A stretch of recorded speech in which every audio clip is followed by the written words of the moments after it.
لله الواحد القهار والصلاة والسلام على سيد الأبرار وعلى آله وأصحابه الأخيار ومن سار على نهجه واستنى بسنته واقتدى بهديه ما تعاقب الليل والنهار لا حول ولا قوة إلا بالله. پیارے پیغمبر جناب محمد رسول اللہ صلی اللہ تعالی علیہ وآلہ وسلم کو اللہ تعالی نے یہ معجزہ عطا فرمایا تھا. فرمایا اعطیت جوامع الکلم، اللہ نے مجھے جوامع الکلم عطا فرمائے ہیں، ایسے جامع کلمات کے الفاظ مختصر ہوتے ہیں لیکن ان کا معنی اور مفہوم انتہائی وسیع ہوتا ہے. تو ایسی احادیث میں سے ایک حدیث سیدنا ابو ہریرہ رضی اللہ تعالی عنہ کی ہے، جامع ترمذی کی، اور اس میں یہ ذکر ہوا کہ آپ نے ارشاد فرمایا من یأخذ عنی هؤلاء الکلمات فیعمل بہن او یعلم من یعمل بہن، کون ہے جو مجھ سے یہ باتیں لے لے اور خود ان پر عمل کرے اور ان کو سکھائے جو ان پر عمل کرے، خود بھی ان باتوں پر عمل کرے اور آگے اس کو سکھائے جو ان باتوں پر عمل کرے. آپ نے جب یہ بات ارشاد فرمائی، سیدنا ابو ہریرہ رضی اللہ عنہ عرض کرنے لگے انا یا رسول اللہ، اللہ کے رسول صلی اللہ علیہ وسلم میں یہ کام کروں گا.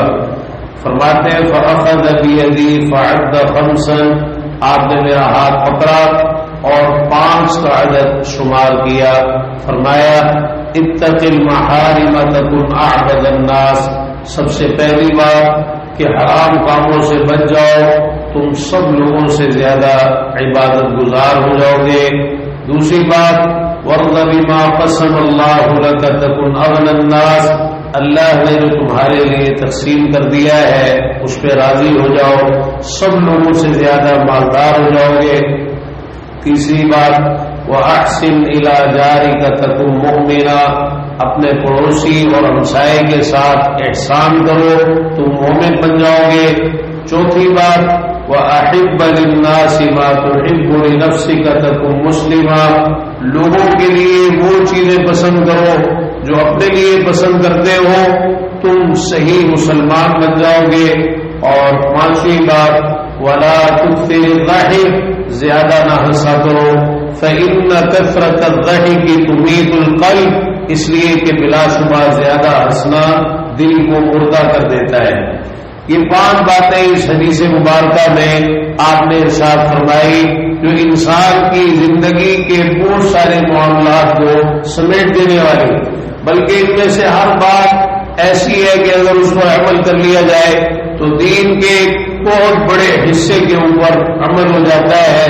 اور دیکھیے کہ ان باتوں کی اہمیت اس قدر زیادہ ہے کہ آپ نے ڈائریکٹ یہ باتیں ارشاد نہیں فرمائی، بلکہ رغبت دلانے کے لیے، شوق دلانے کے لیے پہلے یہ فرمایا کہ کون ہے جو مجھ سے یہ کلمات لے لے. یعنی اب جو کلمات بیان ہونے جا رہے ہیں وہ اتنے اہم ہیں کہ کون ہے جو ان کو حاصل کرے اور ان پر عمل کرے. ابو ہریرہ رضی اللہ تعالی عنہ ایک طرف تو حدیثوں کو بہت زیادہ روایت کرنے والے اور ساتھ ساتھ عمل کرنے والے بھی تھے. انہوں نے اپنے آپ کو پیش کیا، یعنی ان کا اپنے آپ کو پیش کرنا یہ اصل میں سبقت لے جانا تھا. دیگر صحابہ کرام رضی اللہ تعالی عنہ بھی موجود تھے، لیکن ابو ہریرہ رضی اللہ عنہ نے پہلے کہہ دیا کہ میں یہ کام کروں گا. تو اور فرمایا کہ ان کو سکھائے جو ان پر عمل کرے، فَيَعْمَلُ بِهِمْ أَوْ يُعَلِّمُ مَنْ يَعْمَلُ بِهِمْ. اور ویسے تو تخیر کے لیے آتا ہے لیکن یہاں تخیر کے لیے نہیں ہے بلکہ واو کے معنی میں ہے، یعنی ان کو سکھائے جو ان باتوں پر عمل کرے، خود بھی ان پر عمل کرے اور آگے دوسروں کو سکھائے اور وہ ان باتوں پر عمل کرے. یہ نہیں ہے کہ کوئی اگر عمل نہ کرے تو وہ یہ باتیں نہ سیکھے، نہیں، بلکہ اس میں عمل کی اہمیت ذکر کی گئی. ہر ایک کو یہ باتیں سیکھنی چاہیے اور ان پر عمل بھی کرنا چاہیے. تو آپ نے پھر باقاعدہ ان کا ہاتھ پکڑا اور 5 کی گنتی شمار کر کے ان کو بتایا کہ گنتے چلے جاؤ، یہ 5 چیزیں ہیں، ان باتوں کو لے لو اچھی طرح پر عمل کر لیا ہے. اتق المحارم تکن اعبد الناس، حرام کاموں سے اپنے آپ کو بچا لو، سب لوگوں سے زیادہ عبادت گزار ہو جاؤ.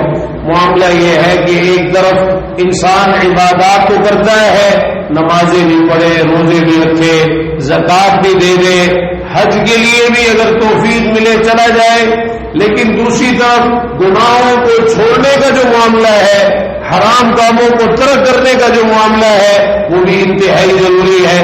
کئی ایسے لوگ ہوتے ہیں کہ جو عبادات تو کر رہے ہوتے ہیں اور وہ یہ سمجھتے ہیں کہ عبادت نماز پڑھنا ہے، روزہ رکھنا ہے، ساتھ ساتھ غلط کام بھی کر رہے، گناہ کے کام بھی کر رہے، دھوکے بھی دے رہے، جھوٹ بھی بول رہے، جھوٹی قسمیں بھی کھا رہے، ظلم بھی کر رہے، کسی کا مال دبا لیا، کسی کا ناحق جو ہے کسی کے ساتھ ناحق زیادتی کر دی. یہ مختلف معاملات ان کے چلتے رہتے ہیں. تو ایسی عبادتیں انسان کو فائدہ نہیں دیتی، بلکہ انسان صحیح معنی میں عبادت گزار بنتا ہی اس وقت ہے جب گناہوں کو چھوڑے، نافرمانیوں کو چھوڑے، حرام کاموں کو ترک کرے.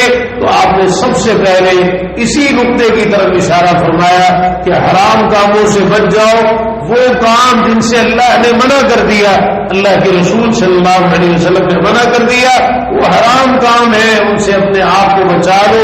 تکن اعبد الناس، سب لوگوں سے زیادہ عبادت گزار ہو جاؤ. اور جو حرام کام ہے اس کو حرام ماننا چاہیے.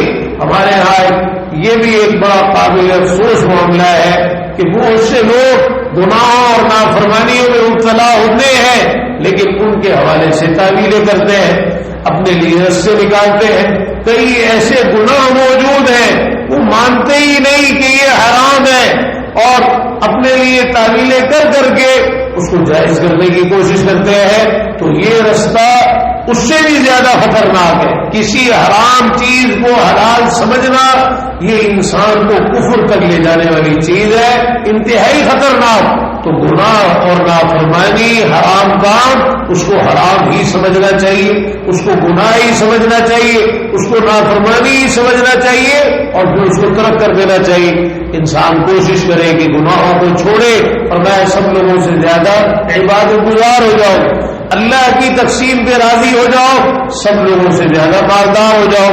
اللہ کی تقسیم جو اللہ نے انسان کے مقدر میں کر دیا ہے، رزق کے معاملے میں، زندگی کے معاملے میں، صحت کے معاملے میں، اولاد کے معاملے میں، کاروبار کے معاملے میں، جو کچھ بھی انسان کو مل رہا ہے اصل میں یہ اس کے لیے اللہ کی تقسیم ہے. اب انسان کا کام کیا ہے؟ اس میں راضی ہو جائے، گلے شکوے نہ کرے، ناراضگی کے اظہار نہ کرے، اپنے دل میں گھٹن اور تنگی محسوس نہ کرے، بلکہ یہ کہے کہ یا اللہ جو تیری تقسیم ہے اور جو تو نے مجھے عطا فرمایا، جس حال میں رکھا، جس طرح کا بنایا، جو کچھ دیا، میں تیرے سب پہ راضی ہوں. فرمایا سب لوگوں سے زیادہ مالدار ہو جاؤ گے. یہ مالدار بننے کا راز ہے اللہ کی تقسیم پر راضی ہو جانا. فرمایا اپنے ہمسایوں کے ساتھ اچھا سلوک کرو، صحیح معنی میں مومن بن جاؤ گے. آپ نے ہمسائے کے ساتھ احسان کرنے کی اہمیت ذکر فرمائی کہ یہ معاملہ اتنا اہم ہے کہ آدمی اس وقت تک کامل مومن بن ہی نہیں سکتا جب تک اپنے ہمسایوں کے ساتھ احسان نہ کرے، اچھا سلوک نہ کرے. آج اس چیز کی بھی اس قدر کمی واقع ہو گئی تو پھر انسان مومن صحیح معنی میں بن ہی نہیں سکتا. اس وقت بنے گا جب ہمسایوں کے ساتھ اچھا سلوک کرے گا. فرمایا لوگوں کے لیے وہ پسند کرو جو اپنے لیے پسند کرتے ہو، تم صحیح مسلمان بن جاؤ گے.